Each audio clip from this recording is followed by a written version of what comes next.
আগামী দিনে কি হবে সেটা মায়ের সাথে আমার সব জানা আছে, তাই সেগুলো হতে আমি দেব না। টাকা দিয়ে কেউ ঢুকবে না, সে যত কোটিপতি হোক না কেন সে লাইন দিয়ে আসবে, 1 নম্বর। 2 নম্বর, মায়ের মালসা ভোগ বিক্রি হবে না, কোনো মালসা, অনেক জায়গায় মালসা ভোগ বিক্রি, সেটা কি, এটা কি হচ্ছে, মায়ের ভোগ বিক্রি হচ্ছে, এগুলো এগুলো কি, এগুলো অনাচার ছাড়া কিচ্ছু নাই। 2 নম্বর, আজকে আরো কিছু স্বপ্ন আছে আমার, যে স্বপ্ন হচ্ছে কিছু বৃদ্ধাশ্রম, কিছু অনাথদের আশ্রম করে দেওয়ার জন্য, এমন ভাবে সুন্দরভাবে ম্যানেজমেন্ট করতে হবে তাদের দুবেলাকার খাওয়ার পড়ার, এগুলো আমার ইচ্ছা আছে মা।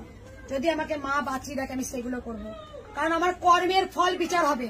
আমি যেমন পৃথিবীতে কর্ম করব, গোবিন্দ আমাকে ঠিক তেমন করেই ফল দেবেন। তাই সবসময় ভক্তদের বলি, সৎ পথে থাকবেন, সৎ কর্ম করবেন, গোবিন্দ আমরা ঠিক সহায় দেবে। হয়তো আপনার আজ খুব কষ্ট হচ্ছে, ঠিক মতো খেতে পাচ্ছেন না, যদি সৎ পথে